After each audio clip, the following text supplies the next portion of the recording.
Hello and welcome. My name is Niffer, and I have the pleasure to introduce you to show you a short glimpse into how the CPF does their animal training. Before we do that, I figure out I am a filthy liar because I thought we wouldn't be able to get any kind of updates on how much money we have collected. As of this morning, 8 a.m., we have collected 227 euros.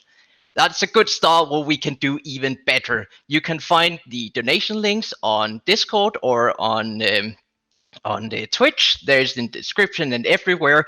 Just ask a kind soul, and I'm sure they're going to provide it to you.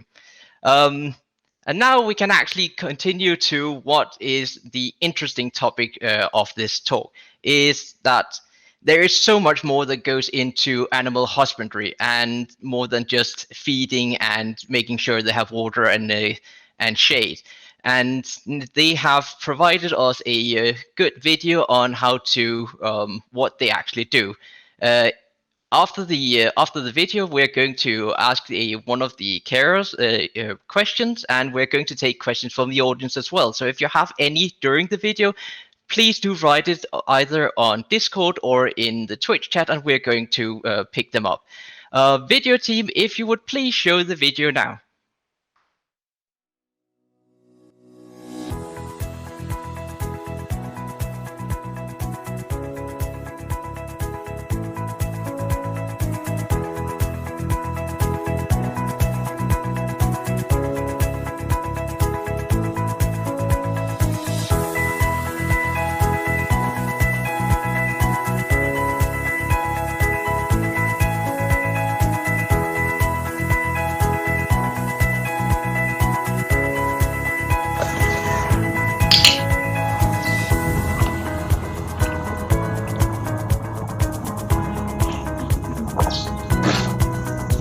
Literally like a maniac.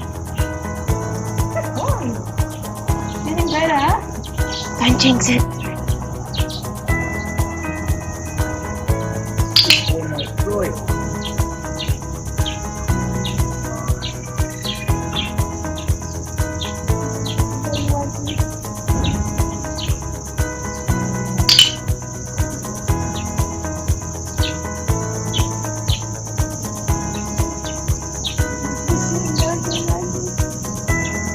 He's going crazy.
Yeah.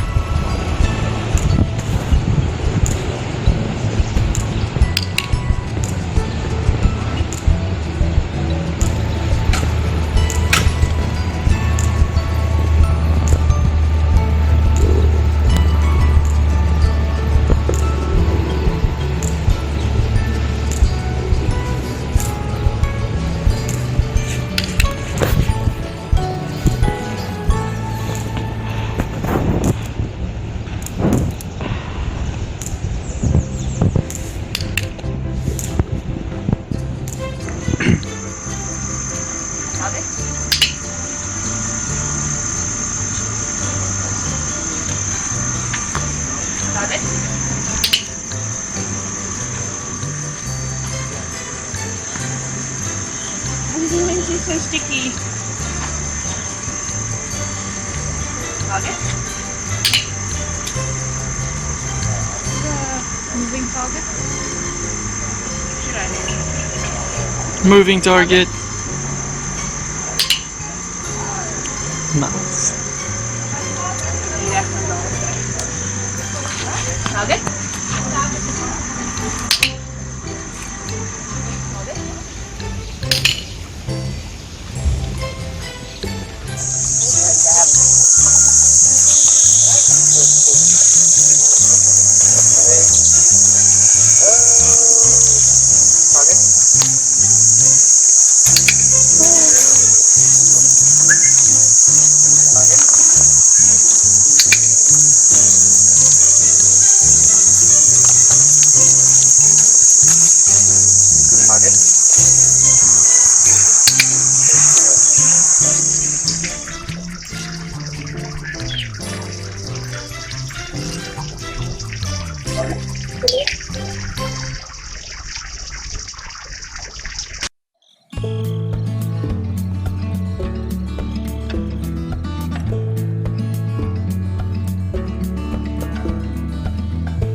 Sit.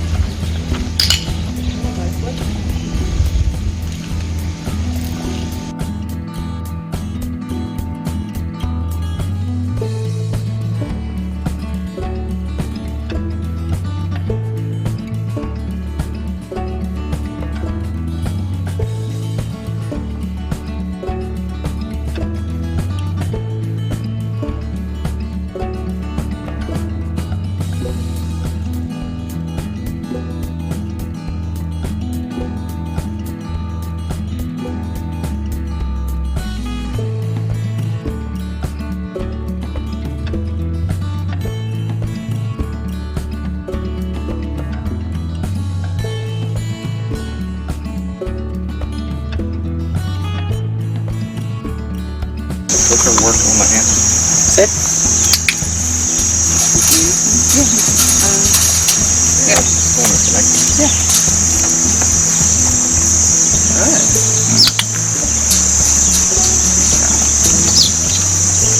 It's got to be better because you can use one hand with the other.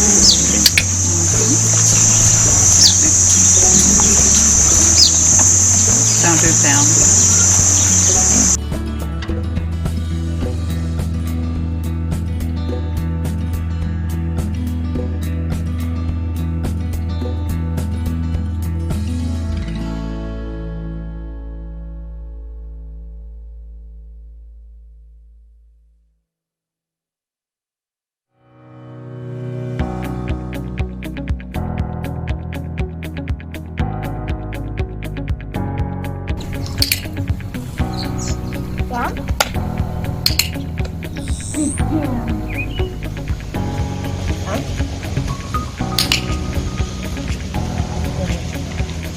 Down.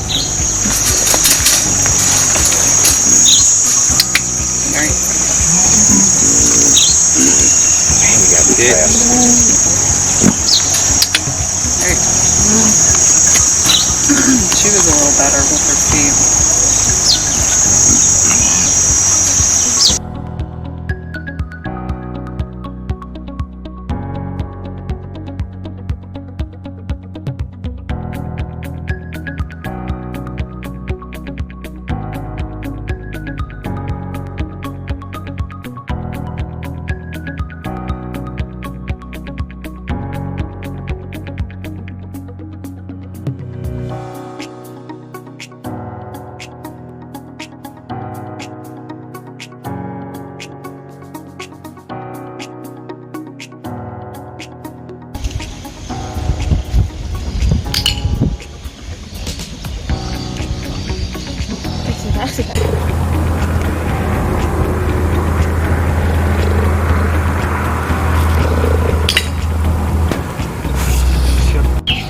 Okay.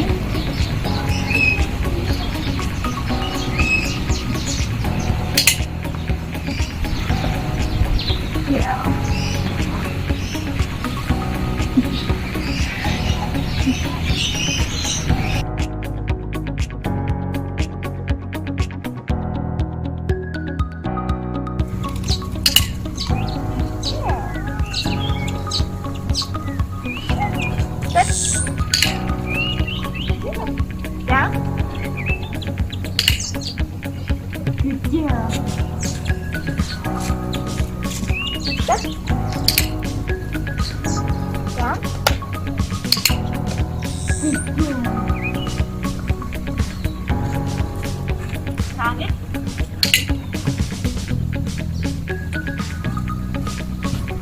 Target.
Okay.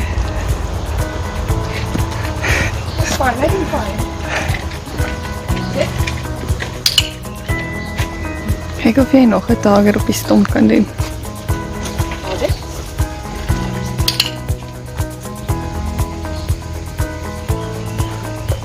Ja.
Yeah.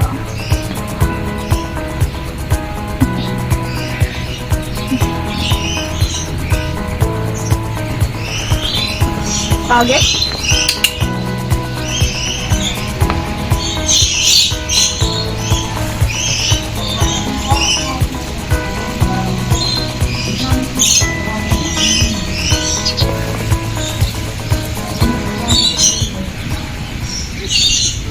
Hang.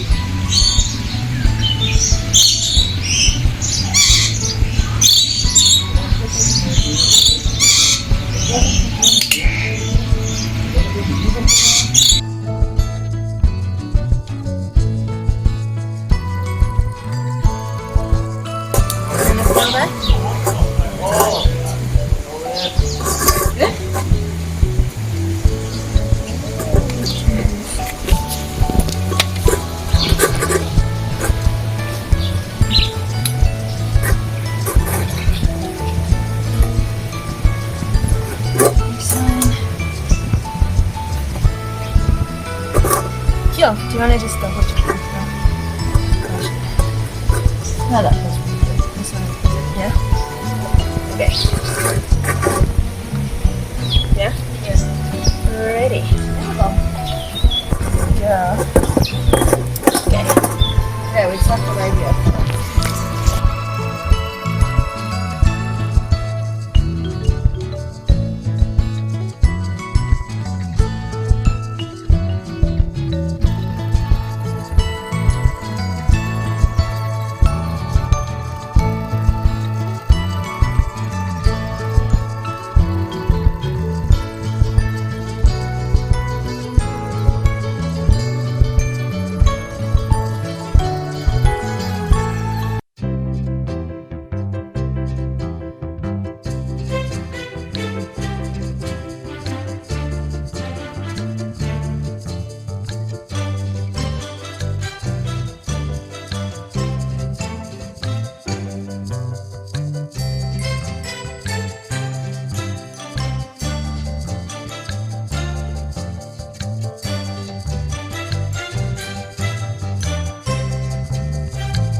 Just medium rewards.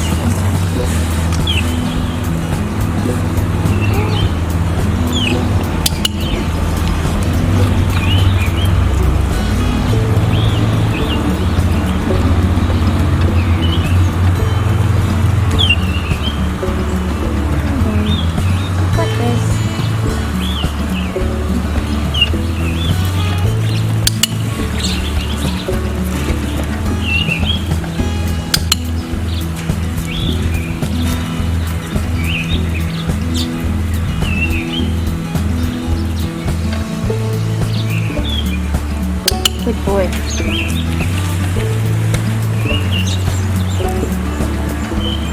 Good boy.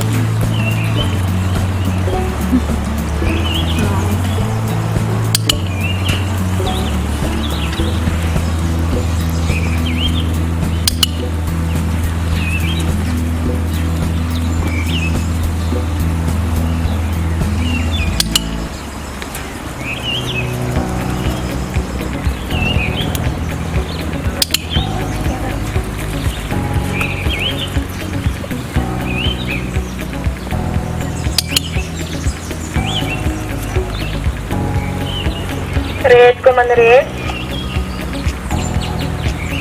Yes, ma'am. Red, other countries you now. Excellent. Your latest control.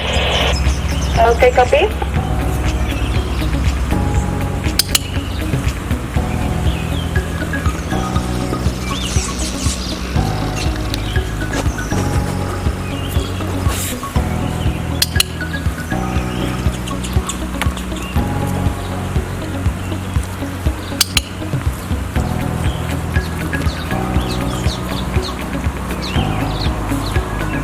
Good boy. You have it. Maybe in the beginning that they're like, Yeah. okay, I'm gonna do this. I'm gonna get a little bit confused. Yeah. Hey, this is what I should do, Mumsy. Well done. So good. With my horrible hands.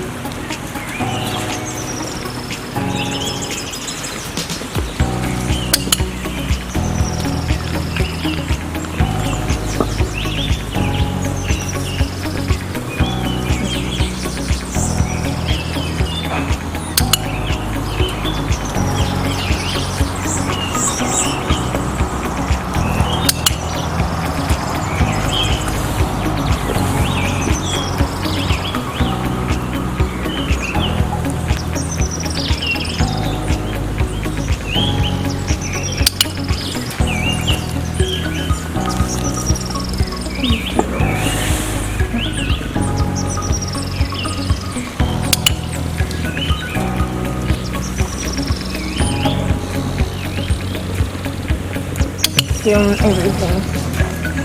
He's a good boy. So good.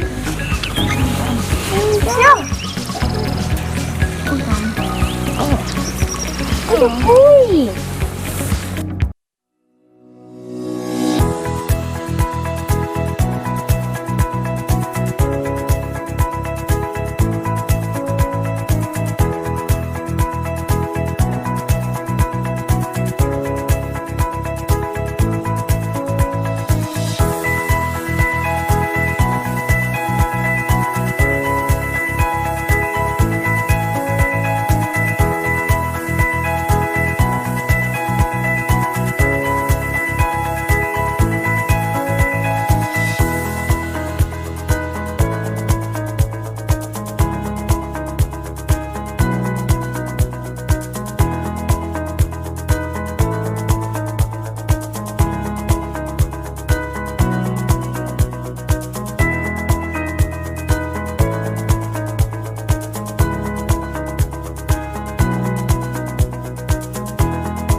So opening up the beak, I can see inside the beak, everything's healthy inside it. And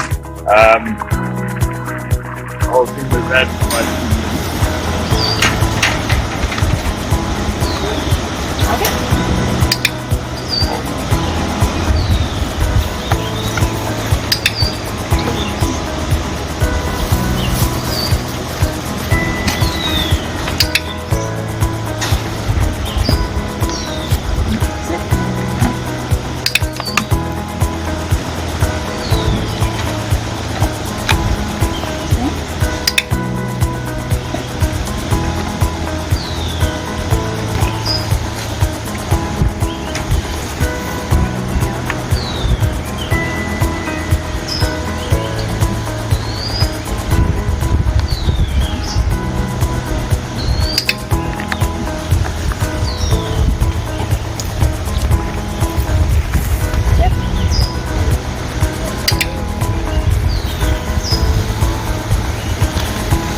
Push. Good girl. Good. All done. Good girl. Well done. Good girl, Nancy.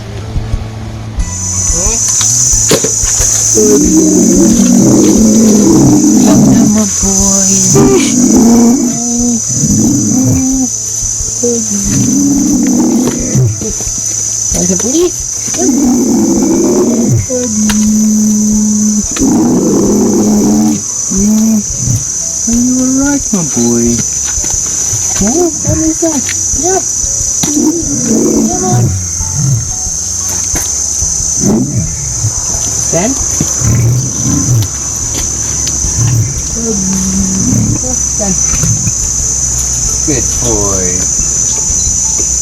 Right, so as you can see, I get a very good view of his teeth, color of his tongue, and also his groin area is looking really good. Okay, no parasites really visible there. That's super. Okay. Alright, cool. Do you want to spray him? Yeah, not now. There we go. Just wanting to get used to it before I do the nasty. Hey, super jam. Happy guy. Good boy. Going.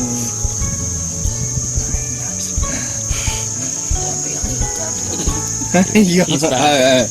Hey, hello my boy. So it's not funny, I know. Smells funny, I know. But it's okay. Hey. Smells it. Yeah. Pretty strong.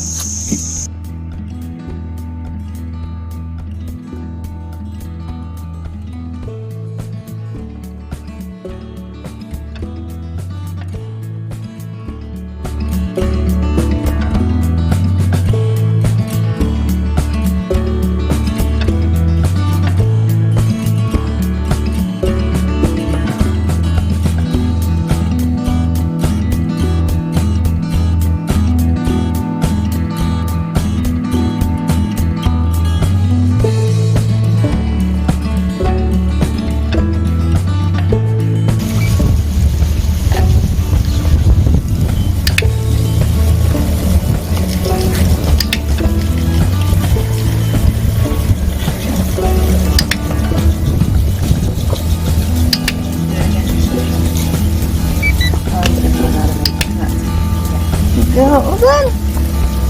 All done. Good girl. Good girl.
They're going to switch to our call, and then oh, hey, welcome back. We're live again.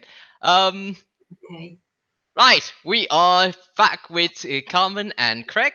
Craig is the zoological manager, and Carmen is the CPF was it manager? Yes, that's Yes, right. thank you. I didn't forget the titles completely. How are you doing? Yeah, well, Yeah, good. happy to be a part of this wonderful event. Yeah. Thank you. Great, thank you. Could I get you to tell you a little bit about yourself so people get to know you? Sure. In a I nutshell. In a nutshell, exactly. Yeah, you've done so much for us. I've been at the facility for about 21 years. I've been working in various departments. Currently, I'm the zoological manager, which means I manage the whole animal department and all its operations. I've got a fantastic team that makes it all happen. It just looks like I'm making it happen, but they're actually the ones holding it together. But always had a deep love for animals and especially cats actually, and crocodiles, funny enough, and love what I do. Exactly.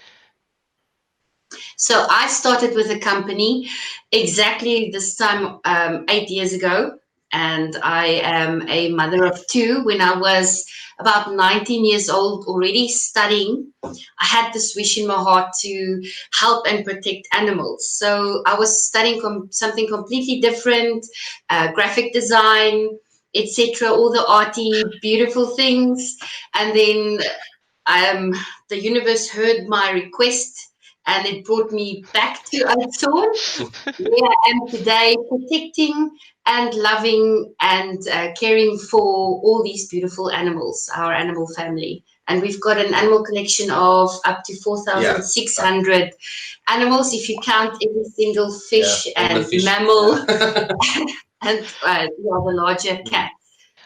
That's quite a lot of different animals. How many species do you actually do this sort of training with? Because there is quite a lot of you're doing to make them both comfortable with being handled and getting injections and getting transport and everything. Yeah, the nice thing about animal training, and if you understand it correctly, then you understand that every interaction shapes behavior. So it's fair to say that we actually train all our animals, and I think it's also fair to say that all our animals train us at the end of the day.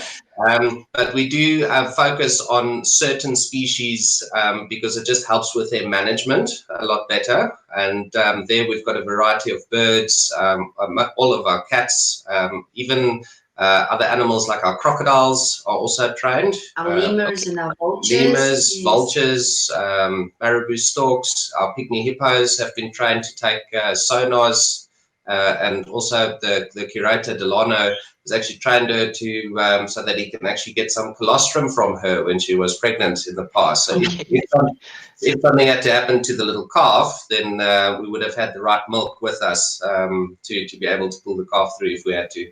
Okay, cool. Yeah. I lost my train of thought here. That's amazing. I honestly didn't think you were training the crocodiles as well. I didn't think you could.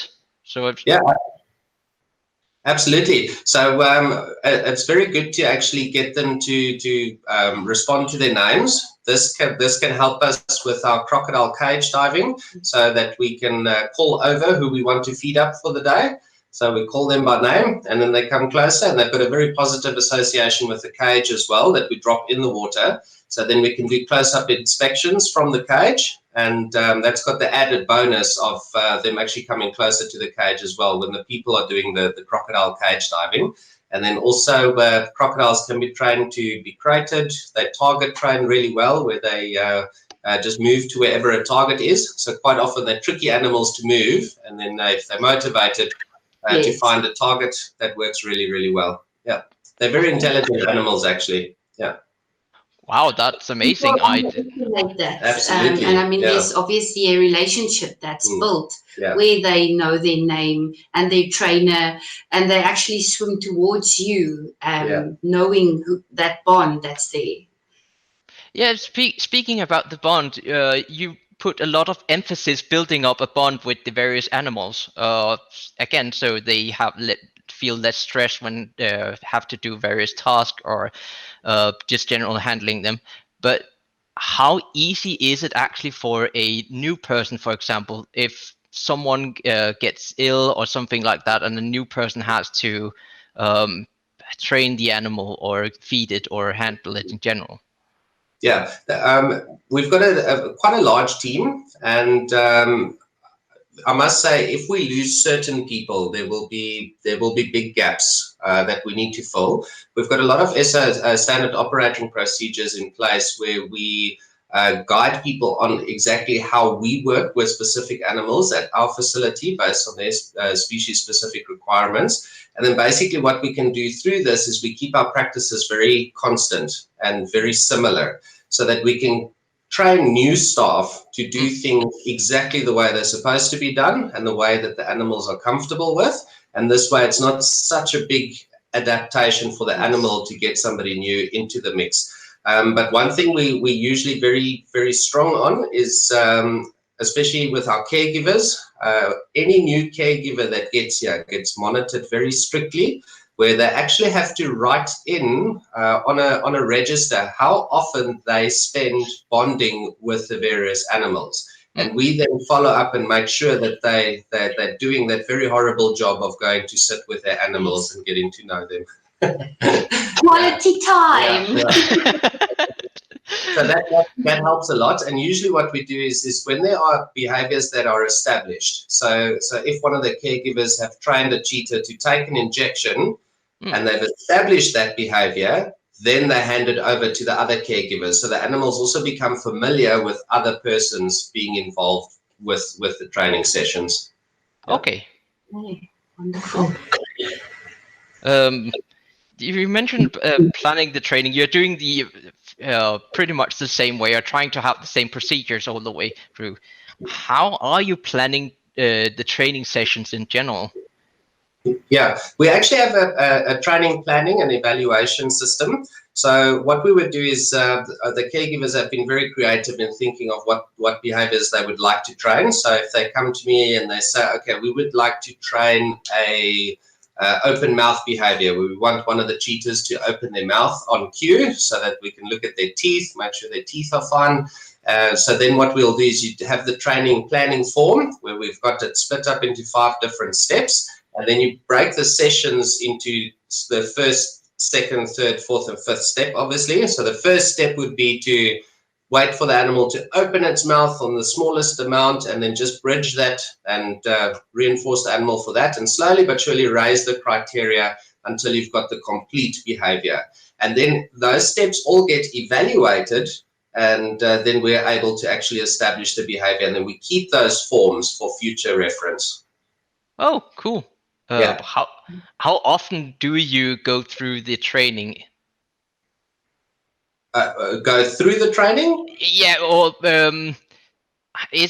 are you going through the some basic steps of basic training every time you feed them, and then in case there is something that seems like it's slipping, then you put in a extra effort later on? Absolutely. Yeah, you've always got to watch it very carefully. The animals also learn bad behaviors really quickly. So if the timing is a little bit out and you reinforce something that shouldn't be there, then the animals learn those behaviors really quickly. So you've got to be very sure that your timing is correct. Otherwise, you can have bad behaviors, and then you've got to reevaluate that behavior and actually retrain it to get it proper again. So we do have lots of cases like that. But our caregivers love doing their husbandry training with the animals. So I'm getting training evaluation forms to look at and to evaluate on a weekly basis. There's new ones coming in. Okay, fair enough. And I mean, Craig, we also use this training when we do their health checks. Yes, It all forms a part of their well-being, every single step. Yeah, absolutely. Familiarity is a very, very big thing. So our carnivore curator as well, Tamlin, and assistant Henrietta, what they do is they go to Greystone and they literally check every single cheetah. So they do, right? They can actually go into the exhibit, they can check the cheetah's ears, they can give it a little rub at the base of the tail and the cheetah lifts its tail. They can look at the genitalia, look at everything there, make sure it's in order. They can lean over the cheetah, check for fleas. They can look at, make sure the nipples are all good. They can feel their paws. They can, with some cases, even get them to open their mouth and look inside the mouth And the cheetahs are 100% fine with this. Yeah. And they also can hand inject just about all of them. They can give them all vaccinations without us having to sedate them. So that's the outcome of our training programs, is to ensure that sort of management and stress-free lifestyle for our animals. Yeah, that really requires a lot of confidence, trust in the caregivers that they're going to do all of that. Yeah. And absolute dedication from Yes. that person Yeah. towards that animal. Indeed, indeed. Speaking of cheetahs, we had a small fun questions. Have you ever counted all of the spots on the cheetah, and how many are there? Yeah, they reckon roughly about 3,000, and I think how they got to that is they took the surface area of the cheetah and just multiplied. Yeah, I don't know if anybody's actually sit with a bottle of Tipex. 1, 2, 3. Because you might lose your space. Yeah. Ah, crap. Back again. One. One sniffer. You can sniff out all those spots if you like. I'm sure they're going to smell a bit too much for me. Yeah, I like the smell of food.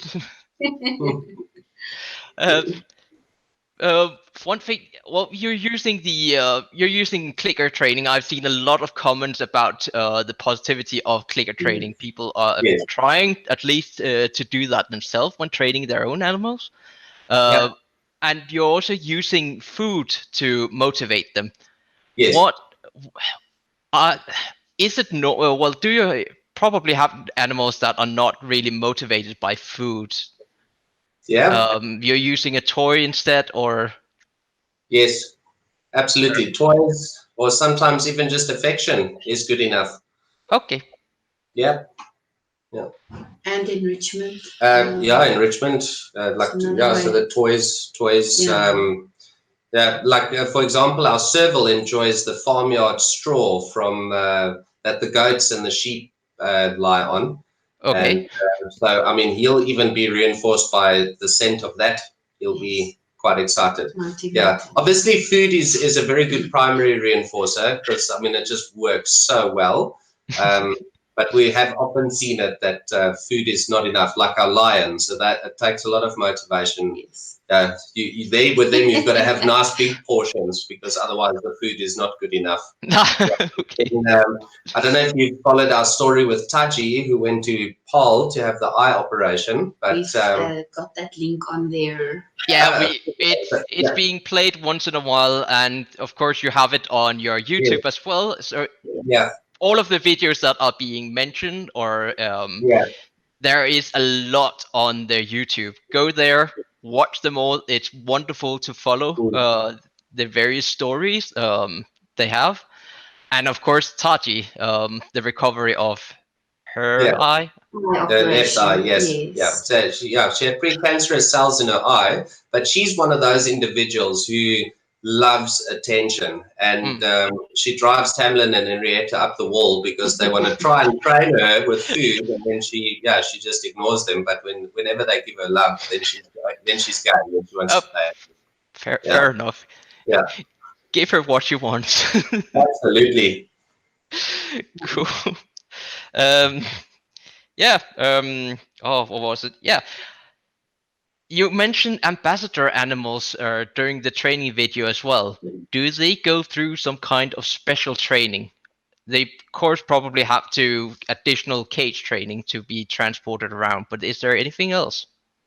Well, basically, we assess our animals from a very young age, and then we actually see how they respond to people, to different aspects to the environment. And often, if you can see from a young age already that they're going to be comfortable with a variety of people, with that sort of thing. So then those animals we actually choose to be ambassadors. But as far as we can, all of our young cheetahs receive the same level of training. Our ambassador training obviously is more involved with people, so they get a lot more exposure to visitors and that sort of thing.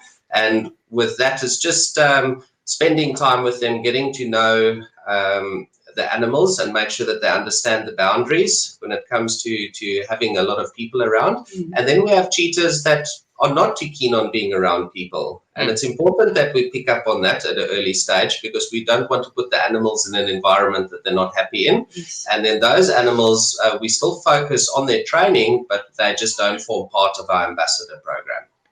Right. Makes good sense. Yeah, if I can use an example there. So we often get visitors with disabilities, and then these ambassador animals are trained where they are not upset by that weakness. And we can give these people the opportunity that you hardly get anywhere else in the world, be it blind or living with an amputation, and they get to stroke the cheetah or the lemurs. It just depends on, what their wish is communicated to us, and we can make that happen. And that's magic over there, to be able to do that with these animals. Yeah, I can imagine that a lot of people would like to touch these fantastic animals, and if they didn't get the chance, especially when they didn't believe they would able to get the chance. Exactly. Oh, that's those are some of the best moments, in fact, that we have at the facility. Sure. It's definitely really, making really dreams heartwarming. Come true. That's it. Yeah. Because at the end of the day, our aim is not to get as many to get a lot of people to touch our animals. Our job is actually to get our animals to touch as many people as possible, and that's what we do. The other way around. Exactly. Yeah. And it's a bond and an experience that will last a lifetime. It's a memory that you'll cherish forever. Yeah. And it does create a connection, and that's the belief of the owner, Mr. Erickson. He feels that there's no stronger bond formed than that moment when you look into that animal's eyes and you see that connection, and listen, I respect them, I need to protect them, and then you're more mindful of them and their environment, and to help us make a difference in the world. Take care of them. You're definitely making a difference in the world. Thank you.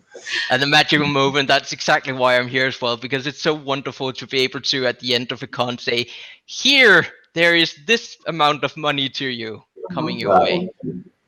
That is so much fun. It's like you said before the video started that, because we're privately owned, any type of funding will help us, and we believe in giving our animals the very best. That's number one for us. Absolutely. Yeah. Indeed. Just jumping to, a bit more practical, how early do you actually start training your animals? Well, it depends on which ones we're referring to. But usually the caregivers in Cheetah Land, their day starts at about 20 past 8 in the morning. And then they've first got to make sure that all the animals are in good health. Then they've got to clean up the mess that the animals caused with their parties the previous night. And then from there, then they get the food ready and then start the training sessions. Yeah, so you're looking at about anything from 8:30 to 10 o'clock, like this morning pretty much was okay, so it was pretty normal time we came into there. Yeah, and then they'd also make a point of doing sessions throughout the day as well. So when they're done scrubbing up and cleaning up after the animals and bonding is done, and then they do more sessions throughout the day. Yeah. How many sessions do you actually get through a normal day? Well, the caregivers in Cheetah Land, they do far more sessions than anybody else because that's a very high criteria area. So they can do up to 3 or 4 sessions per individual per day. Wow. Yeah. And it's very stimulating for the animals as well. So the animals are always happy and they want to participate as well. And it's not as if they're getting like an overload of sweeties. The training sessions, the food is actually taken from their recommended daily allowance, and then it's just split up. Yeah, they're not overfed. They're actually getting exactly what they should. That's it. Yeah. I remember every time we have seen videos from the live streams down there, they've been purring constantly. Yes, they seem so happy all the time. Yeah, no, absolutely. Yeah, no, they receive very good care. I hope they're happy. I'm sure they are. Yeah, yeah. I'm putting a lot of effort into that. I'm sure they wouldn't be purring that much if there was something wrong. Yeah, no, they wouldn't. Yeah. No, so that's good. What was it? Yeah. And you continue with these training sessions throughout the entire life. You're not going to stop at some point because you're still going to need the skills that they have learned. It depends on the animal and the individual. We've always got to assess each individual. Our ambassador animals, they receive the training throughout their life, especially like our lemurs. Some of our cheetahs, obviously the big purpose of our cheetahs is to form part of our preservation breeding program. So often the cheetahs will not always be ambassadors for their whole lives. Then they need to go and be romantic at our preservation breeding center. And yeah, so then they go and they get a different form of training. That's when they go into the hands of Tamlin and Henrietta, where they would basically then receive more husbandry training than ambassadorial training. But there it does continue for the rest of their life, yes. Okay, fair enough.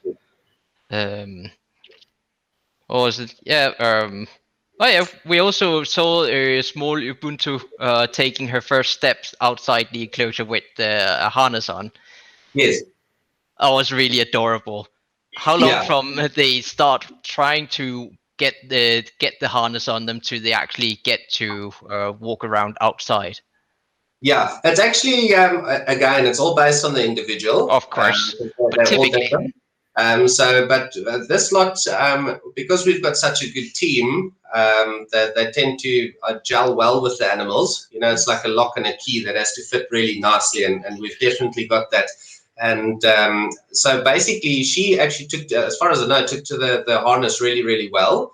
And so usually that takes a couple of days because you've got to be very careful that they don't have a negative association with the harness. And then usually after about 2 or 3 sessions, if you're lucky, you can actually have the harness on already. But then they just get them used to that, having the leash on, so they're familiar with all that stimulus. They walk around the exhibit first a little bit. And once they've done that for maybe 2 or 3 sessions, then they can come out. So you're looking at anything from about a week to 2 weeks, then they're ready to come and explore the outdoors. Yeah. Okay, cool. Unfortunately, we are about to run out of time.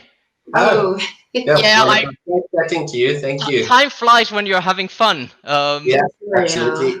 It has been such a pleasure to have you on. If there's some closing remarks that we're about to, it's about time. Okay. Yeah, we can just mention that tomorrow afternoon, everybody can tune in at 4 o'clock. Yes. Craig and I will also again be as part of your interview, and we look forward to that very much. Just a big thank you, and to everybody's support. Thank you very much. Definitely looking forward to having the pleasure to host you again. And remember, everyone. Yeah, there's plenty of opportunities to donate. There is links everywhere. If not, just ask a kind soul. They're going to provide it. And, well, I guess we see each other again tomorrow. Thank you very much. One more thing. We are very grateful to share our story. Absolutely. And thank you for that. It's amazing. We love hearing it. Thank you very much, everyone. Thank you so much for joining in today. Thank you. Bye. Bye-bye. Bye.